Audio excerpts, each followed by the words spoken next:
ये vernier caliper जो आप देख रहे हैं, ये वर्नियर कैलिपर है और इससे हम 3 तरह से मेजर करते हैं स्टील रूल की अपेक्षा। तो स्टील रूल से हम एक बार में 0.5 mm कम से कम मापते हैं, लेकिन इससे उससे भी कम मेजर करेगा। इसको हम एक बार में 0.02 mm, यानी कि स्टील रूल जो मेजर करता है आपका 1/2 mm करता है ना, और ये जो करता है 0.02 mm, यानी कि इसका लिस्ट काउंट है 0.02 mm। और ये वर्नियर है, इसके पास से कुछ ये जो भाग है इंटरनल मेजर कर, ये एक्सटर्नल मेजर करेगा, ये डाया का बाहरी सरफेस को मेजर करेगा। और ये जो देख रहे हैं जा, ये इंटरनल को मेजर करेगा। इस तरह से ये इंटरनल डाया को मेजर करेगा और ये जो है एक्सटर्नल डाया को मेजर करेगा। 2 तरह का हो गया। अब जो हमारे पास कुछ ये जो देख रहे हैं, ये जो निकला डेप्थ बार बोलते हैं इसको, है ना। तो जितना ये ओपन होगा उतना ही ये डेप्थ बार भी ओपन होगा। तो इसका इस्तेमाल हम करते हैं गहराई मेजर करने के लिए, है ना। यानी कि डेप्थ मीन्स क्या होता है, गहराई।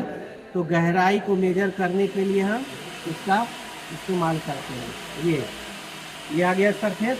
अब इतना है निकला है, तो इतना भी ये भी ओपन हुआ।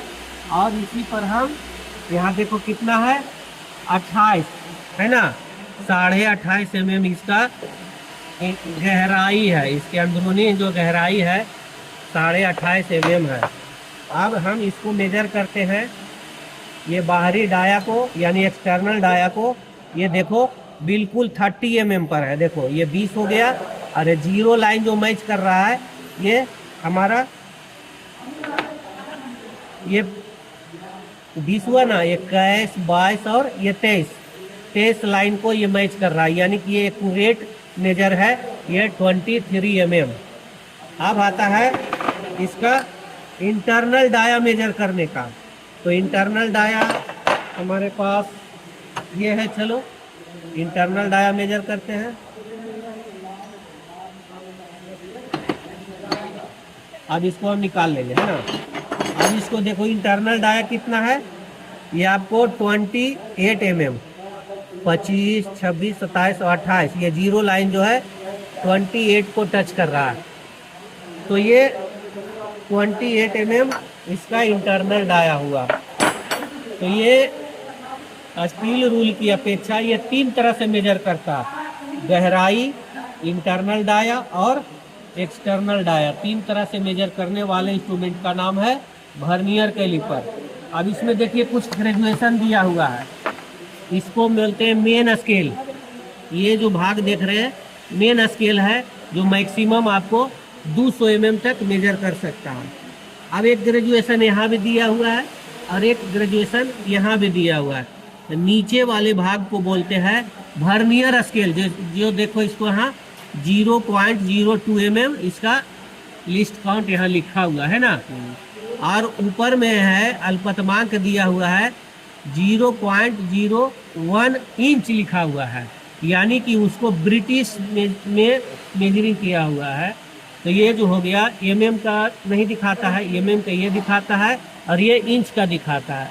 इंच में अगर अल्पतमांक होगा इसका कितना 0.01 mm और इसका वर्नियर में होगा 0.02 mm। यही इसका लिस्ट काउंट है।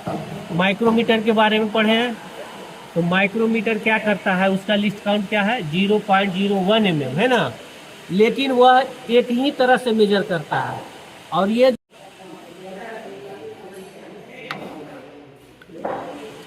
ये हमारा कटिंग टूल है ना।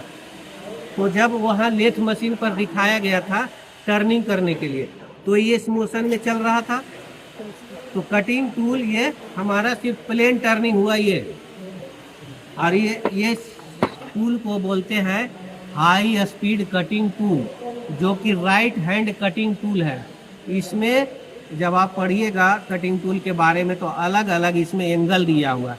ये कौन सा एंगल है, ये कौन सा एंगल है और ये कौन सा एंगल है। फिर यहाँ पर ये देखिए, ये फ्रंट क्लियरेंस एंगल बोलते हैं, ये टॉप बैक रेक एंगल बोलते हैं, और ये साइड क्लियरेंस एंगल बोलते हैं, और ये फ्रंट एंगल बोलते हैं। ये कटिंग टूल के 6 पार्ट होते हैं, जो मुख्य रूप से जब तक नहीं रहेगा जब तक ये जॉब को काट नहीं पाएगा। हाई स्पीड स्टील टूल जो होता है, ये लाइट टूल होता है, ये ब्रिटल होता है, और इसमें 18:4:1 का रेशियो में होता है, जिसमें 18 टंगस्टन मुख्य रूप से होता है। तो ये कटिंग टूल हो गया। कटिंग टूल में ये हमारे पास चीजें है जो आप लोग उधर इस्तेमाल कर लिए होंगे कारपेंटरी में और फिटिंग में। इसको हटा दो। ये भी एक कटिंग टूल है जिसको क्या बोलते हैं, फाइल, है ना। तो ये स्मूथ फाइल है, थोड़े से मात्रा में शेपिंग कट करते हुए ये मेटल को रिमूव करता है। कुछ जॉब है हमारे पास इस तरह, देखो जो हम अभी बताए थे नर्लिंग के बारे में, यही दोनों नर्लिंग एक है, मैच कर रहा है ना। टेपर, ये देखो ये भी टेपर है और ये भी टेपर है। अब आते हैं थ्रेड के बारे में। तो दोनों थ्रेड देखो अलग अलग है, ये फाइन थ्रेड हो गया और इस कोर्स थ्रेड हो गया, दोनों अलग अलग है। एक थ्रेड और है, यहाँ भी एक थ्रेड है, इसको बोलते हैं डबल स्टार थ्रेड, जिसको मल्टी पॉइंट कटिंग टूल से काटा जाता है, मल्टी थ्रेड भी बोलते हैं इसको। अब आता है ये वाला भाग, इसको बोलते हैं चक की, है ना। चक को चलाने के लिए, इंगेज और डिसएंगेज करने के लिए चक की है। कटिंग टूल में एक पॉइंट और है, ये इसको बोलते हैं पार्टिंग टूल। इसको जॉब को 2 भाग में काटना हो या इस तरह का शोल्डर बनाना हो, स्क्वायर शोल्डर, तो हम पार्टिंग टूल का इस्तेमाल करते हैं। सबसे प्रमुख चीज़ है कि जो जॉब पर हम सेंटर करना हो, सेंटर पर ड्रिल करना हो, तो ये सेंटर ड्रिल का इस्तेमाल करते हैं, जो कि मोर्स पेपर में ये स्लीव लगा हुआ है और ये जाकर के टेल स्टॉक में होल्ड हो जाता है। ये 27x13 का रिंग रिंच बोलते हैं, रिंग स्पाइनर भी बोलते हैं। ये बड़े डाया का नट बोल्ट खोलने के लिए इस्तेमाल में आता है। और ये देखिए, ये जो है स्लाइड रिंच, इसको एडजस्टेबल, अगर ये सब रिंच नहीं रहा छोटे डाया का, तो इसको स्लाइडिंग करते हुए, एडजस्ट करते हुए हम स्लाइड रिंच का इस्तेमाल करते हैं। बंद कर दो। ये है हैमर, छोटे छोटे जॉब को हैमरिंग करने के लिए ये बॉल पिन हैमर है। इसको फ्लैट फेस बोलते हैं, इसको बॉल फेस बोलते हैं, इसको चीक बोलते हैं, और ये आई हॉल हो गया, और ये वुडन हैंडल हो गया, जो लकड़ी का ही बना होता है। तो यही मुख्य पार्ट है इसका हैमर का।